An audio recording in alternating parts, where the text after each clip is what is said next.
Eu me lembro de um caso que eu atendi na casa pastoral algum tempo atrás, que uma moça chegou lá com um olho desse tamanho.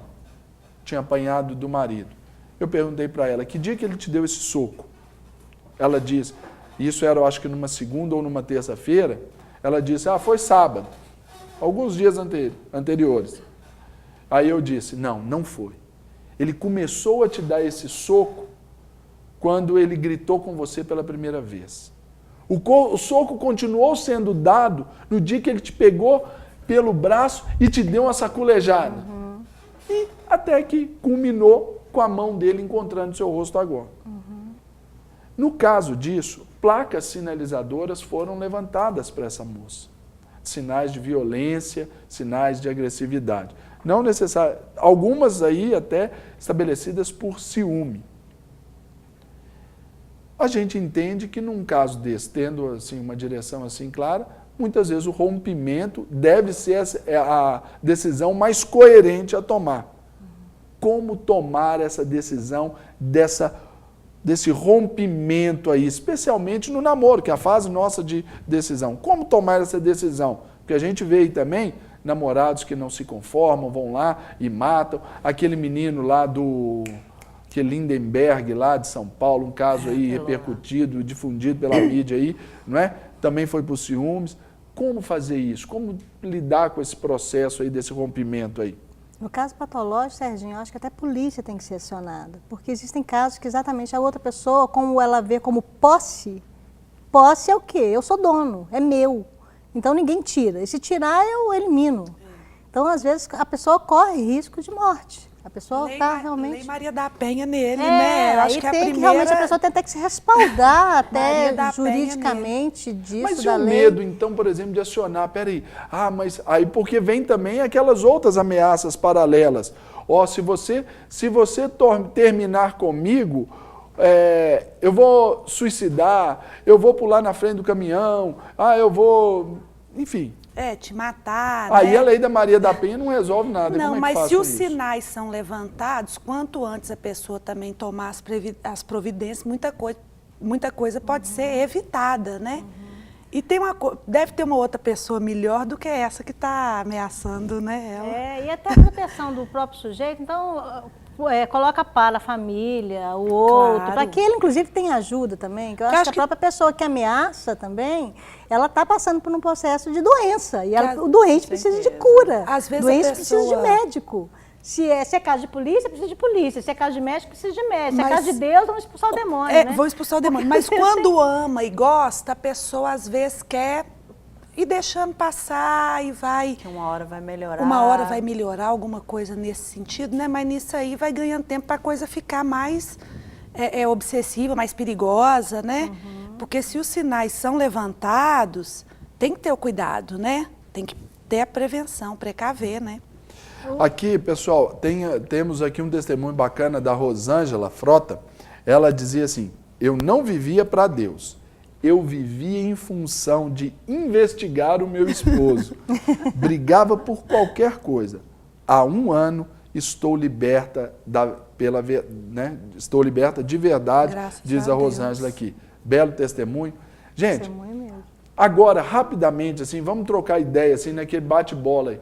O que fazer, então, para ajudar o ciumento e como o ciumento pode se ajudar? Vamos em ideias aí. O que a gente pode sugerir para o pessoal de casa aí? Como é que é, Márcia? Marnês. Se você, inclusive, tem prática disso, quando você chegou a ajudá-lo, né? A eliminar o diálogo, é mostrar a confiança mesmo que você deposita nele e a confiança que ele tem que depositar em você. O diálogo, acho que é uma boa ferramenta para ajudá-lo nesse sentido.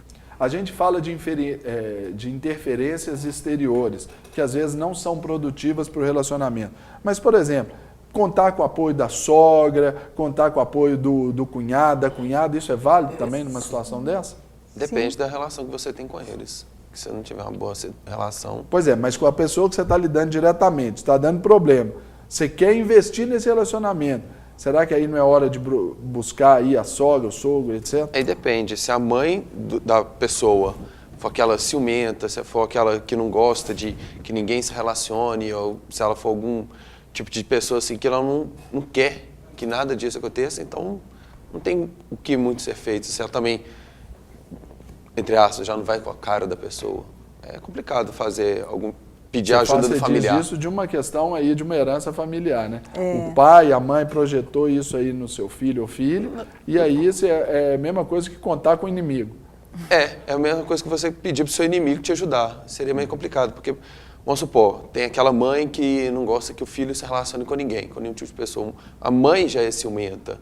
Então você ia lá pedir ajuda para a mãe, que é ciumenta, por conta do filho. Ciumento, você é numa situação meio complicada. É a pior ajuda. A mesma coisa você falar, seu tubarão, vem cá, me ajuda aqui.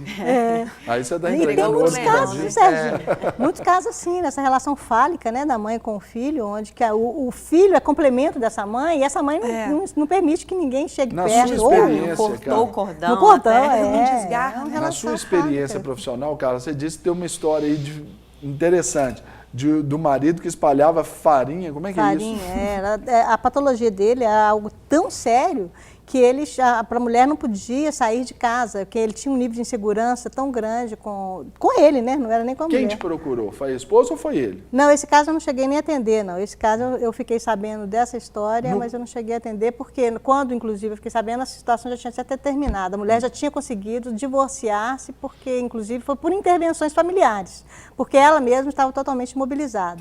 Mas ela não podia sair de casa, porque o marido não aceitava que ela fosse na padaria. Ele comprava o pão, ele fazia as compras, ele fazia tudo. E quando ele saía, ele espalhava farinha pelo corredor da casa. Só para ver os Para ver se alguém entrar ou sair, eu vou ver, porque eu vou ver a marca do chão de alguém pisando.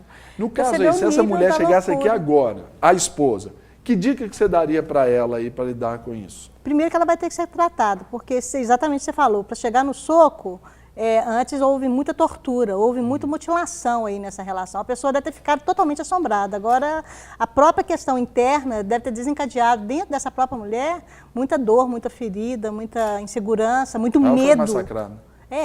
Porque já estava casada e já tinha filhos. Então, essa relação não chegou nesse ponto de um dia para E o outro. se é o homem, então, no caso aí, dado, o homem chegou aqui agora buscando ajuda.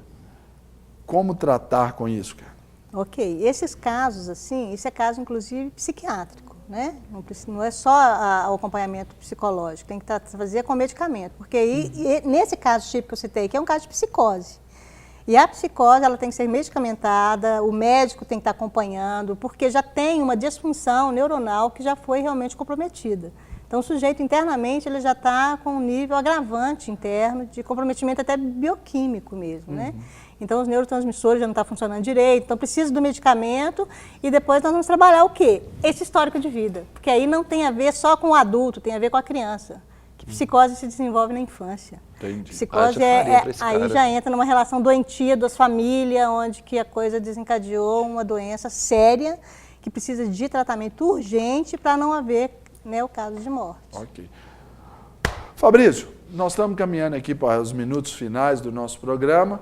Agradeço a sua presença e recadinho rápido para os nossos telespectadores lá, os jovens como você, que às vezes estão vivendo essa experiência. Recadinho rápido para a turma aí. Cuidado com quem você lida, porque ela pode ser tanto uma pessoa boa quanto uma pessoa para te edificar, quanto para te destruir. Bacana. Marnês, obrigado pela experiência compartilhada conosco. Recadinho breve para o pessoal aí. Consideração final. Pessoal, confie na pessoa com quem você está se relacionando, porque acho que o segredo do relacionamento é o contato, é a conversa, que tudo vai dar certo. Obrigado. Deus abençoe. Doutora Carla, consideração final para os nossos amigos de casa. Ok. O amor. O amor é realmente a base para que você consiga realmente estruturar-se. Então, tanto independente da pessoa, se é o molestado ou o molestador, vá procurar estruturar-se internamente, procure realmente essa identidade individual, procure ser sarado e curado internamente, procure ser inteiro, para que você possa estar inteiro para uma outra relação. Amém. Vivian, na sua experiência de quem já viveu e venceu, recadinho breve, pessoal, e obrigado pela presença. Meu recado, pastor, é o seguinte, eu acho que primeiro é Deus, né, em qualquer relação, que aí com Deus não tem erro, né? Os corações ficam todos sarados e perfeitos, né? Isso. Obrigado, gente, Obrigada pelo a você. carinho.